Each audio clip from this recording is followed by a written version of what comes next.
Our featured speaker today is Debbie Walsh. She's the director for the Center of American Women and Politics. We also have a few of our special guest candidates with us today, some of our women who did not win in November, but they are prepared to share their insights about the role that money played in their races and other factors that may be easier to see now that some of the general election flurry is behind us. We'll hear much more from all of them in a few minutes. But before we get started, I know that some of you have already done this, but if you can, please share in the chat from where you're joining us this morning.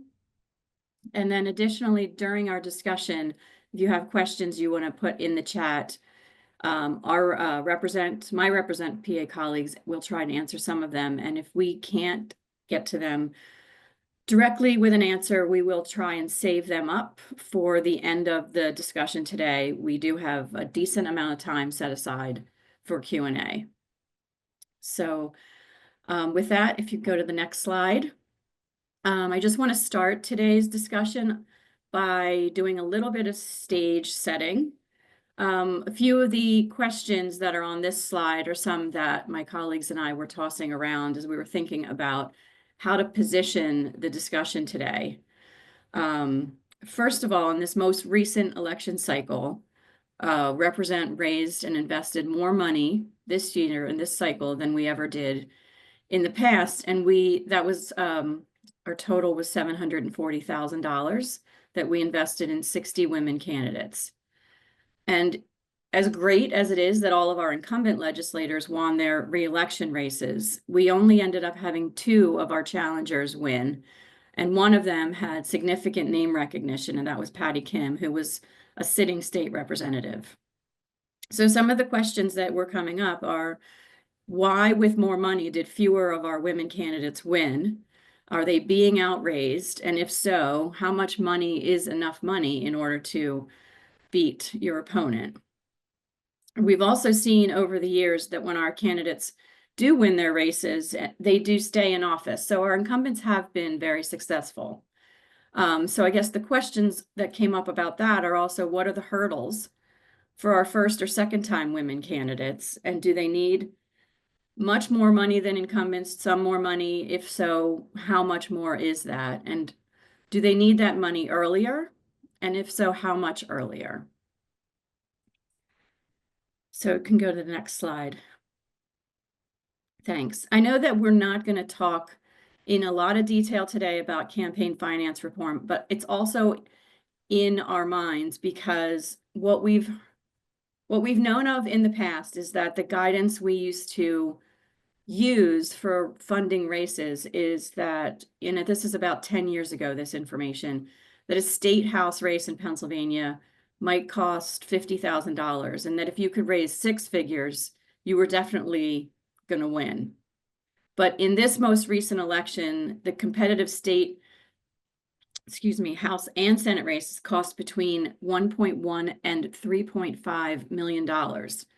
So, and spending in some of those top races was over $4 million. So the questions about campaign finance reform came up because obviously, one thing we're thinking about is whether or not that has a place here in Pennsylvania. And are there any other states in the US that are having any luck with campaign finance reform? We know in Pennsylvania that our political donation amounts, personal political donation amounts, are unlimited, similar to places like Oregon. And all states that surround Pennsylvania, New Jersey, New York, Delaware, Maryland, even Ohio, have much stricter limits placed on personal political donations. The other question is, would those restrictions help keep some super PAC money out of the races that we saw pouring in this last time? So we're probably not going to hear answers to the campaign finance reform questions. I know that that's not what I had originally asked Debbie to come and talk to us about, but these are some of the things that we're going to be thinking about in the future and potentially discussing with our legislators and watching what happens with them in Harrisburg. So next slide, please. So today, Debbie Walsh is with us. She is from the the office we call CAWP. She's also going to be talking a lot about the research that they have recently conducted. CAWP stands for the Center for American Women in Politics. I know I said that earlier. They are part of the Egerton Institute of Politics, and that's at Rutgers University. They are a nationally recognized organization and a source for scholarly research. Debbie joined the staff at the center in 1981 and became the director in 2001. She oversees a lot of their programs that include leadership and campaign training programs, doing research that illuminates women's distinctive contributions and roles and experiences in politics and government, and also the latest information and historical perspectives about women as candidates, public officials, and voters. Debbie's a frequent speaker and called upon by the media for information and comment. She's going to share her slides later and take us through, sorry. Oh, sorry. No, she's going to share her slides now. We're going to get right to it, and I'll come back to some of our other research following her presentation. So, Eddie, do you want me to start sharing my slides now? Yeah, I think this would be a good time for you to switch over to your slides. That would be great.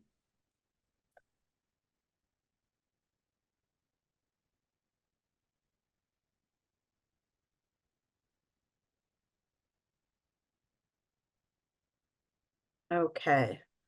So I'm assuming you can all see these slides now, correct? Yeah, can you just make them full screen? Sure. Hold on, I'm going to start this. There you go. Thanks. You're going to have to bear with me. I am not the most technically skilled person. I depend on all the younger people in my office for that stuff. So bear with me. So Heidi, I want to thank you. I want to thank Represent PA overall for having me, obviously, but also for all the incredibly important work that you all have been doing here in Pennsylvania for over a decade now to elect more women to the state legislature. I really appreciate your focus on the state legislature. It's really an important level of government that I feel like we at the center and at the Egerton Institute have recognized for a very long time as critical to policy and to the lives of citizens, but it hasn't always been recognized. I do feel like there's been an awakening post-Roe being overturned of the importance of state legislatures, but I think all of us here know that it's been an incredibly important level of office for a very long time. I also want to thank you because, as Heidi mentioned, I've been at the center for a very long time, over 40 years, and in that time, I would get frequently questions about why New Jersey and Pennsylvania were in the bottom 10 for women's representation in state legislatures. People would have this notion that why on earth were these two sort of northeastern mid-Atlantic states in the bottom 10 with eight southern states. And I would have to do that kind of explaining. And I'm happy that you all, and I'm grateful to you all for the work that you've done that has made it possible for me to not have to answer that question anymore, as Pennsylvania and New Jersey, by the way, have moved up in their ranking. And it has taken intentional work. And I think that's something that we talk about all the time at the center, that these kinds of changes don't happen just because. They happen because of the hard work of folks like everyone on this call who are intentionally doing the work to recruit and to support women who are running for office. I want to share today some of the federal and state election results. And also, as Heidi mentioned, talk a little bit about some of the most recent research that we've been doing. It's a new area for us, looking at money and politics and women's relationship to money in the political sphere, looking both at women as donors and the demographics of donors and how they are giving, and also from the candidate perspective. I happen to be a relatively new transplant to Pennsylvania. I moved to Philadelphia about little over 3 years ago. And I am still learning a lot about Pennsylvania politics. And so I am particularly eager. I will be talking for a bit, but I am very eager to hear from the women who are joining us today who ran this cycle, but also to have a conversation with all of you. I want to answer any of your questions, explore some of the issues that Heidi raised, but I'm also really interested in hearing your perspectives on women in Pennsylvania politics because this was my first presidential election in a swing state. I've never quite experienced anything like that. When you live in New Jersey, nobody pays attention to you during a presidential election. So I was inundated with ads, emails, texts. And I'm very eager to hear more about your perspectives on all of this. So I'm just going to go through briefly a little bit about what happened in this election. At the federal level, for the first time since 2011, the number of women who will be serving in Congress will actually decline. Not by a lot. In 2025, there will be 150 women who will serve in Congress. We're down by one. We actually may be down by one more as Elise Stefanik has been nominated to be the U.S. ambassador to the United Nations and will likely get confirmed compared to some of the other appointees. She seems like pretty much of a shoo-in. There will be 110 Democrats who will be serving and 40 Republicans overall. And when we break that down, by the two chambers. There will be 125 women serving in the U.S. House, 94 Democrats and 31 Republicans. And you can see in both of these charts the progress that has been made for women by party. In the United States Senate, there will be 25 women, that is status quo, 16 Democrats and 9 Republicans. On the House side, there will be 18 new women who will be serving in the House. And we lost some incumbents in the House side, five, five women, 3 Democrats and 2 Republicans lost in the general, including here in Pennsylvania, Susan Wild. And then in addition, 1 Democratic woman, Cori Bush, from Missouri, lost in her primary. There will be 3 new women serving in the United States Senate, and none of the incumbents who ran lost on the Senate side. What you see in both of these charts is a partisan story as well. Tremendous disparity between the representation of Democratic women versus Republican women. There actually is a slight record for Democratic women in Congress overall and in the House, but not so on the Republican side. In fact, Republican women lost ground. That is the reason that we are not seeing a record. There's also tremendous disparity in the proportion of women in each party's caucus. And I think this is an important story to tell. We tell it on our website by state in state legislatures, but it's also important to point it out here. So in the next Congress, women will make up 44% of the Democratic caucus, while on the Republican side, women will only be 14% of the Republicans who serve in the U.S. House. On the Senate side, women make up 34% of the Democratic caucus, and among Republicans, women make up about 17%. So you can see that there is a clear partisan story here. This was a rough election, I think, for all of us, but so I do want to point out an occasional bright spot when we can. One of them was in the United States Senate. So in 2025, for the first time in history, we will have 2 Black women serving in the United States Senate at the same time. 2 women who were neighbors to Pennsylvania, Angela Also Brooks in Maryland, and Lisa Blunt Rochester in Delaware. And then in Delaware as well, Susan McBride who was elected to the U.S. House, becomes the first openly trans person to serve in the United States Congress. When we look at the state legislatures, we're basically looking, again, much like at the congressional level, a story of status quo. Women are going to hold 2,468 seats nationally. 1,588 of them are Democrats, 860 Republicans. Again, a partisan story there. We expect that there will be probably some changes in these numbers between now and when these legislators are sworn in across the country, but there will be at least 33.4% of all of the state legislators around the country will be women.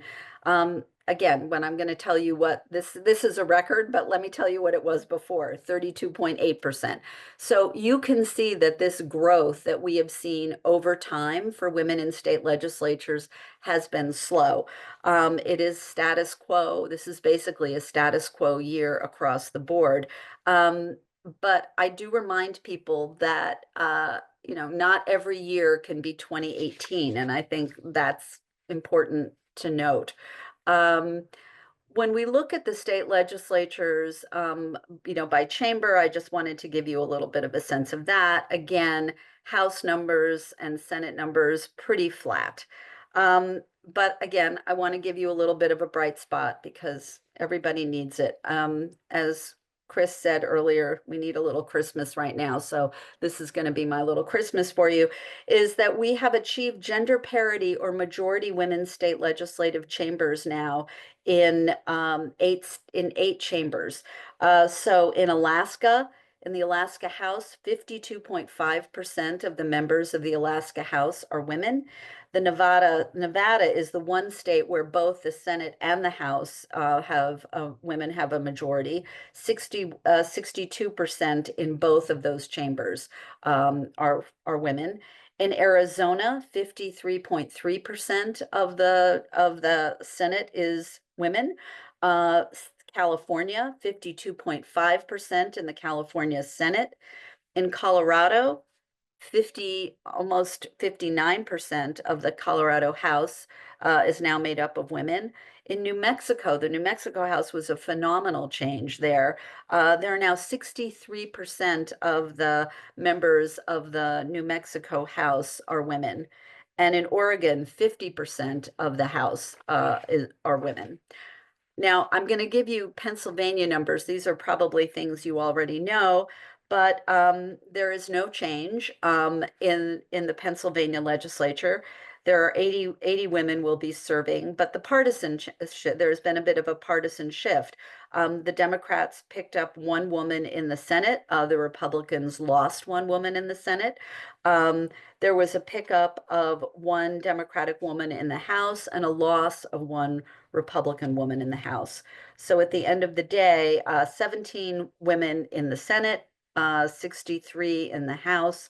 But again, the partisan makeup changes. Pennsylvania currently ranks 28th in the nation for the percentage of women in its state legislature. We do not know yet. We wait until all of the legislators are sworn in before we do our state rankings. So more to come on that. When we break it down by chamber, I just wanted you to see there what it looked like both in the House and in the Senate here in Pennsylvania. Not as much of a partisan difference between the caucuses that we see in other states or at the congressional level, but Democratic women are still outperforming Republican women. So just to give you a quick overview of that, women will be 41% of the Senate Democrats. They will be 29% of the Senate Republicans. And on the House side, women will be 36% of the House Democrats and 26% of the House Republicans. But also, I think important to notice and to note something that I think we can be proud of in Pennsylvania is women in very high-level leadership positions in both chambers on both sides of the aisle. I want to talk a little bit now about our Women, Money, and Politics Watch. We started doing this work looking at women as donors and looking at giving as a way of having political voice a number of years ago. But this is the first time we've done, as best as we can, some real-time data gathering and analysis of in an election cycle.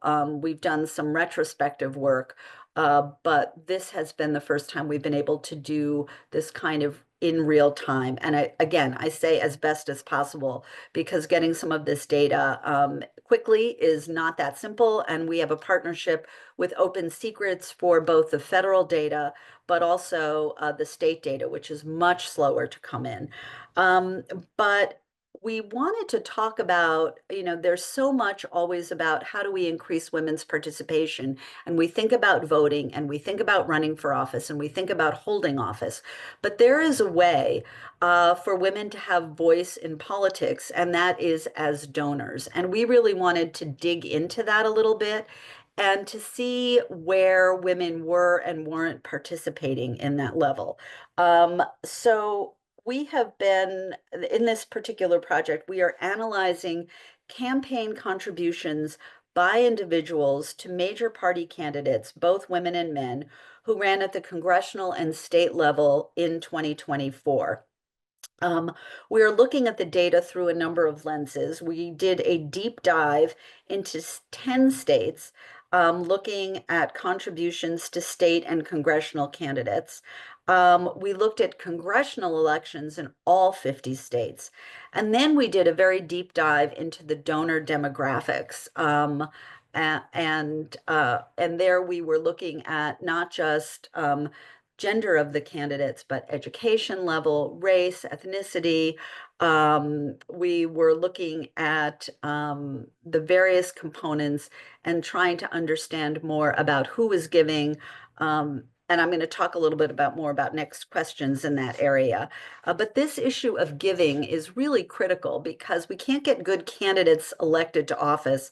I don't need to tell all of you, we can't get good candidates elected to office unless we're raising money and giving money to make sure that they get there.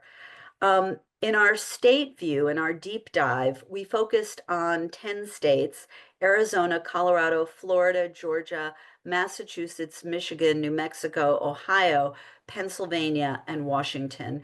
I really encourage you to spend some time on this site. You can get to it through cawp.rutgers.edu, and take a look at all that we have. I can't possibly get into all of the detail of all of the data that we have on Pennsylvania, but there is quite a bit there, and it will be getting updated in January as we get the most recent filings processed.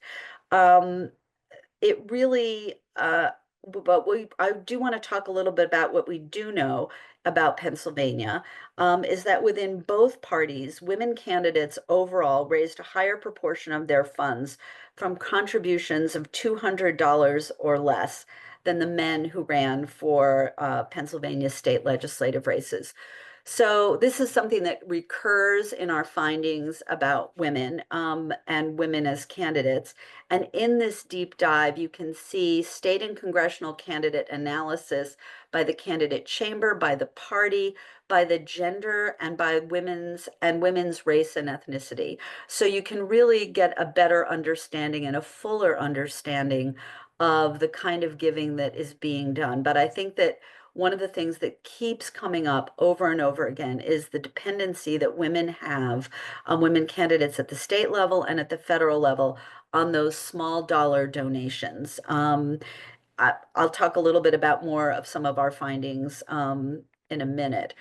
I wanted to do a bit of a breakdown in Pennsylvania um, of giving by the gender of the donor, and what percentage they were of individual donors to campaigns of Democratic and Republican women and men candidates. So this is looking at um, I know this is a little complicated because I'm going to toggle back and forth between two things, but this is women who are as a proportion of individual contributors. This is not about the amount that they gave. This is about the proportion that they were of donors. So what you can see here is that women donors were over half of the donors to Democratic women candidates for both the state House and the state Senate. The dots on the graph are about the gender of the and the party of the candidate, broken, and then we're breaking it down as men donors and women donors. So you can see that women were also 35% of the contributors to Democratic men who ran for the Senate, and 42% of the contributors to Democratic men who were running for the House. Um, so they are making up a significant proportion of the contributors to women candidates who ran for the Senate and the House here in Pennsylvania. But now when we talk about the actual money, the actual receipts, there is a disparity here. So when we look at the total contributions by the gender of the donor, we see a different story. We see that women gave less than half of the actual dollars raised by Democratic women candidates for both the House and the Senate. Women donors accounted for only 20% of the money raised by Democratic men who ran for the Senate, and just 25% of the money raised for Democratic men who ran for the House. So you see here what we start to call our donor gap, the donor gender gap, where the number of women who are giving is pretty even, particularly for women candidates here in Pennsylvania, as an example. But when it comes to the actual dollars raised, there is a difference and there is a gap. When we look at the same concept at the federal level, at congressional races overall, we see that women actually make up a majority of donors, of individual donors, unique donors to congressional campaigns, 52% versus 48%. However, when we look at the actual dollars raised, the actual number, the dollars given, the receipts, women make up only 37% of the money actually given to congressional candidates versus 63%. So basically you have 48% of the donors who are giving 63. So men who were 48% of the donors, but they gave 63% of the dollars, while women, who were 52% of the donors, gave only 37% of the dollars raised. And that is what we have been calling the donor gender gap. And this becomes, I think, in many ways, we talk so much about the gender gap when it comes to voting, but I think we also need to take a look at this question of the gender gap when it comes to giving. Um, these are just some of the top lines from our national congressional findings, which is that the men who were running for Congress nationwide had a higher average proportion of funds from self-financing than women. Women who are running for Congress nationwide have a slightly higher average proportion of funds from small contributions, again, those $200 or less contributions. And in almost every subgroup of candidates, combinations of chamber, party, seat status, whether they were incumbents, challengers, open seat, the man was the top fundraiser. The male candidate was the top fundraiser. So this, to me and to all of us at the center, and as we continue to pursue this work and expand work in this area, sends a message of the need to grow that community of women donors, and also the need to figure out the messaging to grow that community of donors, and to increase and to find a way to message so that women are maximizing their giving. We understand that there are reasons that women may be giving less, right? They make less money than men do. They may have less discretionary money, but we do know that there are lots of women out there who have the capacity to be giving at higher levels, and they may not be.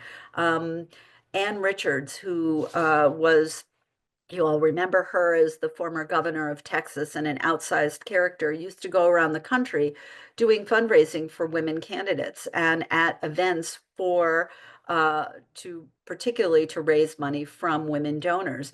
And she would say to the women, I don't want you to be giving your check for $25 or $50. I want you to think about how much you spent on what you're wearing today, including your shoes and your bag. And that's the amount of the check that I want you to write. And I think we have to figure out ways in which to get women to maximize their giving and to see that giving to political candidates is as important as the philanthropic giving that we know that they are doing. Our future research questions as we move forward include questions about the why. We want to understand more about why women give, but also as much why women don't give. We also know that there are real differences among women in their giving, with women of color giving much smaller proportion of donors, and much more likely to be the small dollar donors. Again, understanding circumstances, but I think that a lot of messaging makes assumptions about women of color and their capacity to give. And I think we need to really understand more about why women of color aren't giving, but yet are giving philanthropically. So we need to talk about how can we change that messaging. Um, I think Heidi raised a couple of, I think, really important questions about who needs the money, how much money do they need, and it varies tremendously, obviously, by state and by district. And I'm really curious to hear more about what you all think about those questions. Um, I think when you are an incumbent, raising money is much easier, and we see that across the board. Money flows to incumbents. And we can't forget our incumbent women. I mean, I think that's also really important. They have to be able to stay there. We're actually starting some important research looking at questions of retention and how do we keep women in office. There's a lot of work done on recruitment of new women to run for office and training more women, and a lot of research that's been done in that area. But if we don't keep the women that we elect in office, it's going to be a constant treadmill.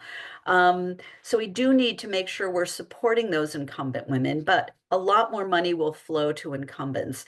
I think when you are a first or a second time candidate, it is much harder to raise that money. And getting that money early is critical. And we've seen that over time. I think Heidi raises a really interesting question about how early is early? Like, when do we have to start getting this money into the hands of these women? But we know that if you can show that you can raise this money early, it can help clear the field a bit. But it also is a signal about your viability.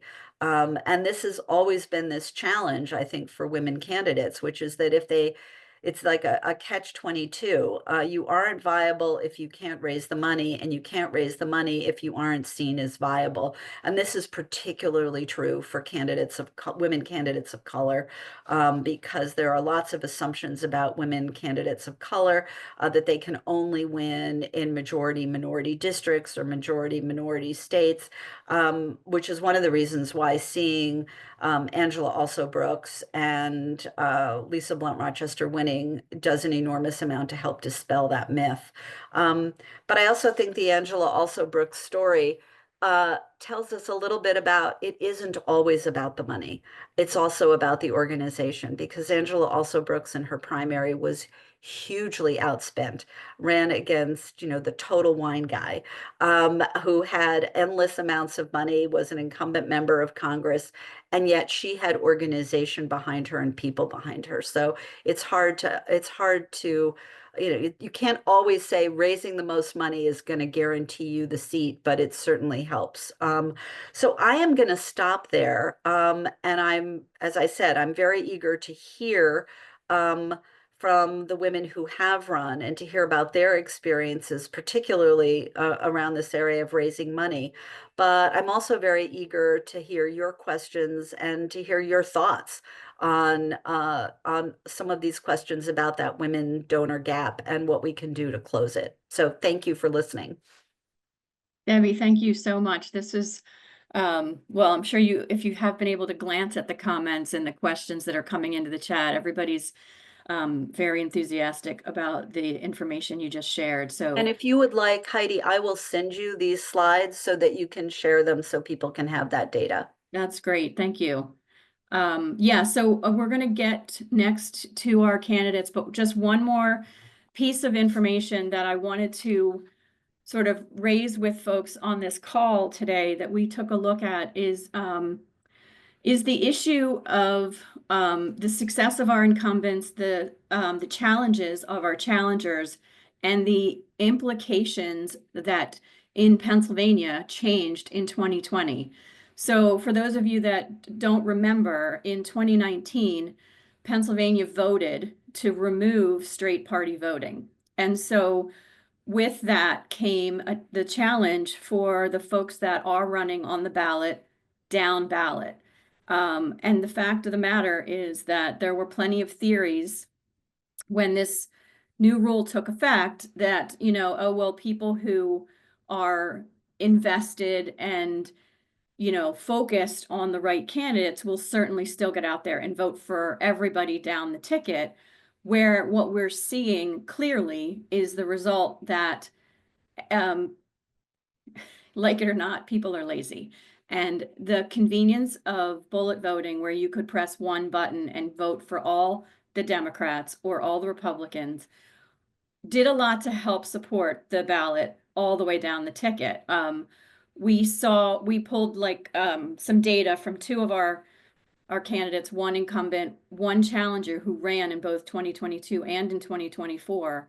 And the amount of votes that they both got, with Harris at the top of the ticket compared to Shapiro in 2022, were increases of at least 8% or more, which means that you can see the fall off of the voting, and it makes the point again that it is so much more important to help the candidates that are running at the state level that have, somehow don't have the national spotlight on them and the struggles that they have. So this is just one barrier that I wanted to point out that, we can take the slides back down, Tiffany, but because I do want to get to our candidates, but just to show what they're up against. And the reality is that raising money is one of many factors, and we don't really know, how much money it is going to take for these women, but they're here now with us to talk about their challenges. So what I want to do now is turn the program over to our guests. I know we originally talked about having Nicole Rizzuto, Sara, Agerton, and Hadley Haas. I think Nicole had to teach today instead of joining us. She's filling in as a substitute teacher. So with that, I'm going to turn the first speaking spot over to Hadley Haas. And just to say thank you so much for being with us today.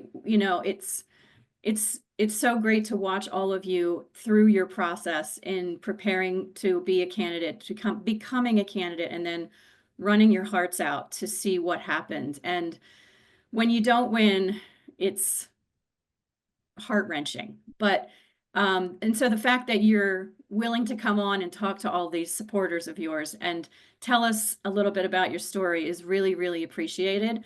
The one question that I posed, if you can start the conversation there and then feel free to elaborate, is really just talking a little bit about your race and, with hindsight being 2020, what you saw as your barriers and what you would do differently if you have it in you to run again. So Hadley, go ahead. Thank you so much, Heidi. And thank you everybody for being here this morning. I have over the past month or so taken a step back to kind of regroup and start to process everything. But I spent the last week, I think, writing about 500 thank you postcards to donors and supporters. And you know, it's really nice to see many of your faces whose names were on those postcards as well. So many of you were instrumental in my campaign. And, you know, I see Steffi, who hosted an event, a represent event that I was there for her at her lovely home. And so I just am incredibly grateful to all of you. You know, I think I'm still processing a lot of what happened in this campaign, and as data comes out, I'll understand it better. But I think for me, you know, I was running against an incumbent in her third term in a very tough purple district here in the western suburbs of Pittsburgh. And I think the biggest barrier for somebody in my position is name recognition. Those initial polls that we got back were pretty incredible in terms of the name recognition advantage that she had at the beginning. And that is where, you know, the money is really just one of the ways it's so helpful, because we were able to run a fully funded paid media campaign. And so if I do decide to run again, you know, the name recognition issue will not be the same as it was. It'll be a much different starting point because of everything we were able to do. I am out and about in the community now, and when I go to get coffee or to Rite Aid, I am recognized by people who thank me for running. And, you know, I was walking down the street in Pittsburgh by the convention center, and somebody said, "I think I know you." And I said, maybe because I ran for office. And they said, "Oh yeah, I voted for you." So that fully funded paid media campaign did an incredible amount to raise my name recognition and overcome that hurdle. You know, I think that misogyny for us, you know, I didn't know exactly how it would manifest in this campaign. I was running against a woman. I wasn't exactly sure what to expect, but I had heard of that and all the training that I had done. And I think that, you know, with some of these stakeholders in these established organizations who do have the deep pockets, and as Democrats, we're told that we need to court some of these men and make sure that they know that we're here and ask them for money. And sometimes there are some very dismissive, arrogant conversations that I had with some of these folks. And, you know, there are some really tough rooms. You know, we walk into a room, you know, the building trades meetings, and it's all older white men. And walking in as a first-time woman candidate into a room like that can be really daunting. And I think that, you know, just having done it creates some confidence. And I think, you know, I had some conversations with Leanne Kruger and different people who said, you don't necessarily need all of that support to win. And I think the reason that that's true is because of organizations like Represent PA. It doesn't mean I won't show up and ask for that money and still have those conversations, but it means I can be a very, very authentic in those conversations, and that I don't have to be defensive or worried in the same way when I walk into those rooms. And so that's incredibly meaningful because it can be really tough. You're just told these are the people to call, just keep calling them. They're tough people. They're old fashioned, they're old school men, keep calling them. And it can be demoralizing, frankly, to have to call some of these stakeholders over and over. But knowing that that we don't need them in the same way is empowering and helps those conversations. It was tough in my campaign to attract volunteers. Especially after the coordinated campaign launched. You know, it's hard in a presidential year. There was so much noise around, you know, the Harris campaign, and we were excited for that to take off and have so much enthusiasm. But we'd been working really hard to establish a base of volunteers and to establish our campaign. And then they come in and kind of take all the oxygen in the room. And so that can be hard for these down ballot races that we want to bring volunteers out to our districts. And we know that it's much more compelling to talk about our races on doors than it is to talk about the top of the ticket issues with some of these voters. So that was hard to kind of continue those conversations with volunteers. And frankly, I mean, interestingly, it was easier when Biden was at the top of the ticket because people weren't as excited. And so one of the downsides of having Kamala come in is that people were so excited that it took some of the volunteers and attention away from us down ballot. Knowing if I decide to do this again, it'll be different in 2 years. We'll be more focused on state issues with Governor Shapiro at the top of the ticket, and it won't be as crowded. You know, Nicole Rosito is a good friend. My district was nested in her district, so we were also, you know, working together, but also competing for some of the same volunteers and donors as well. So there won't be as many people fighting for volunteers next year. And I think, you know, something Debbie said really resonated with me. I think one of the things that will be important to do if I do this again, or for people that I tell to do it in the future, is helping to shape that why for donors and volunteers. You know, for women, you know, you do get people who aren't paying attention. Oh, I don't pay attention to politics. You know, I'm in a suburban district. I knock on these doors of like busy moms, and they say, oh, I don't pay attention to politics. It's not important to me. I don't like politics. So I think we need to continue to explain to women why this is important to them. Not just choice, but, you know, I came to this as a gun safety candidate, and looking at the school shooting again the other day in Madison, Wisconsin, I think women really need to understand how some of these legislators are voting on gun safety issues, and how they are working for the gun lobby and not for the safety of our kids. And so I think we need to continue to talk about those issues that resonate with women and educate them on the importance of state legislators and how they impact our daily lives. Hadley, I'm sorry, if it's okay, I'm gonna cut you off now. We're at Yeah. 9:21. I want to give Sarah Oh, the same opportunity, and then we do have quite a few questions coming in, which we will try yeah, and get to some. We may not be able to get to all, but we will do sure. a recap of this briefing, and so hopefully we'll be able to address more then. But thank you so much for your insights. It's really interesting. I was hoping that you were going to talk about the implications of the Harris excitement, because I think we all felt that in different ways. So appreciate your what you were able to share. And Sara, if you're ready, I'll ask you to address the same question, which is just tell us about, you know, what you saw looking back, you know, and some of the barriers and what you might do differently if you run again. Gosh, okay. So this was my second time running. I was excited. We felt the energy early on, just because we had established a roadmap. It never gets easier asking for the money. So that's the one thing. The confidence, I agree with Hadley. Definitely going back and asking some of those folks, but the misogyny is real. And I won't let that slide. Even within our party, I felt it. I felt it stronger this time around.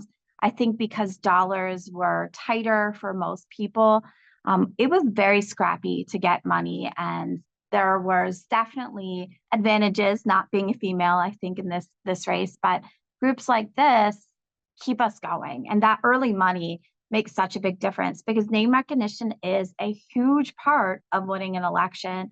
And knowing that this was my second time running, and even coming back early on with those polls, seeing that name recognition wasn't as high as I would have liked to think that it would have been running for the second time and being a two-term borough council elected representative in my community. It is just so important to stay out there and to be able to have the funds to have a really good comms program. I think looking back at this race, you know, it was definitely a year full of surprises and twists and turns. And early on election night, we were so excited for voter turnout because we thought that meant that we did well. But what I look back at and think is messaging was off. You know, we have to really go back and look at the way we're doing polling, because national politics affected state politics. Whether or not we could actually touch any of the issues that were affecting people, that dark money was real. They came in and did a huge smear campaign, and I felt it. On my first race, I have to tell you, I didn't feel as angry as I did with the AI pictures, putting us on bodies of football players, sending out, I think there was probably 11 hit pieces on me in 1 week. And that money came in fast and furious. And we just weren't prepared for that because we had our comms program. But when that money started rolling into my my opponent, it was daunting. And watching the commercials come up, and their playbook is different than our playbook. Our playbook is real, it's factual, it's is holding people accountable for their votes. And their playbook was cookie cutter across the state, really just a nasty smear campaign, calling us extremists, saying, that, we were cheering for the extremists, we were cheerleaders. So it was a very different campaign than the first one around. So I think what I look back and go is that we have to be prepared for that money to hit us later in there, but to stay strong early on, because I think that that's the way to be. I'm a believer that you hit people at the doors and you have those conversations, but you can't be hitting the doors if you don't raise the money. So, you guys allow me to be able to hit more doors than last time, just because I had that early money. But knowing that now, we kind of have to look at that and say, okay, where's this late money coming from for them? And how are they going to attack our character? They had a text campaign that called me a criminal. They sent out 40,000 text messages calling me a criminal, and maybe Hadley too, the day before the election, which I really think does impact those things. So for me, learning this is that we just continue trucking on. And those hard conversations full of misogyny, we're going to keep asking those people for money because they need us. And it's apparent that they needed us even more this year. And if the money would have come through from some of those union groups and some of those other purse string holders, maybe we would have been able to get a couple more people elected. So I'm going to hold everyone accountable for raising funds, and especially our own party. I think we need to really look at that internally and say, women candidates deserve the same amount of attention that male candidates do across Pennsylvania. But I think, anyone that runs this race, it is exciting. It's full of hope. When you're out there talking to people in the doors, you know what people need. So even though it's discouraging to lose, I think it's empowering to know, to look back, to do that look back and say, okay, what are we going to do differently this next time around? Because it's going to take more women in Pennsylvania to make a big difference. And like Hadley, I had a woman opponent who votes against women issues, and I can't figure that out for the life of me, but we need to replace those people with people who care about women. Thank you. Thank you, Sarah. We have only 3 more minutes left before the hour is up. There was, one question, I don't know if we'll get an answer to this, about the disparity of, fundraising for women of color, and that they are not always getting the same support that their white counterparts do in similar races. I don't know if, Debbie, you have an answer or some insight about looking at that disparity in funds given to women candidates by race. I thought maybe one of your slides. We do know that they raise the money, but in comparable races, women of color do, but it is harder for them. It is more work for them. And there aren't it's interesting because, for instance, Emily's List, which, as you all know, was one of the early organizations out there funding pro-choice Democratic women, has had it's been a real hurdle, I think, for women of color there, because there are these questions of viability that get raised. And women of color, I think, face this question of viability more than white women. There has always been this kind of conventional wisdom that women of color can only win in districts where they are either majority minority districts, or the group that they represent is largely represented. And that is a myth. And we know, more and more we are seeing that myth being dispelled. Again, it's one of the reasons why we have so few women of color in the United States Senate, why it has taken to 2024 to see 2 Black women serving at the same time. One of the reasons why we have never seen a Black woman serve as governor of a state. And there are organizations, for instance, like Higher Heights, that are trying to do work to raise money specifically for Black women running for office. But if this catch-22 comes up, right, that if you can't, we're only going to support viable candidates. The presumption is the women of color aren't viable. So then the money doesn't flow to them early, which means they're not viable because they're not raising the money, because the measure of viability constantly comes back to dollars raised. And that is, then it puts the onus, frankly, on groups like yours to really step up to support those women early on. And we have such great stories of women of color winning in places like Lauren Underwood in Illinois, or Bonnie Watson Coleman just across the river in New Jersey, who are not representing majority minority districts, who are absolutely viable candidates, but the money has to start somewhere. Thank you. So just one last thing. I know that there was a great discussion happening in the chat, and I appreciate everybody's feedback. Thank you so much, Debbie, for coming and joining us today. I think the information you had to share is always really valuable and insightful. And also to Hadley and Sara for being with us today. I know we had a few other candidates sitting in the background. So Fern and Rain and Robin and Janet, we see you. And we appreciate you. Just want to reiterate what Debbie just said without saying it, and that is that if you appreciate what Represent PA does and the understanding now of how important early money is, giving all of our women more power and more of a voice, please consider making a donation to Represent PA. We are always raising money because we truly understand the importance, like our candidates do, of being prepared to give money early. And in order for us to be able to do that and to continue to support these strong women candidates in the next election cycle, we need to have your contribution. So appreciate so much that you were here today.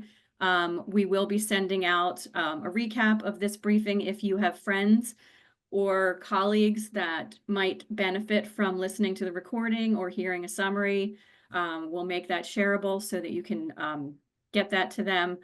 But aside from that, thank you so much for being here today. Hope everybody has a wonderful and peaceful holiday season, and we look forward to seeing you in 2025. Thank you.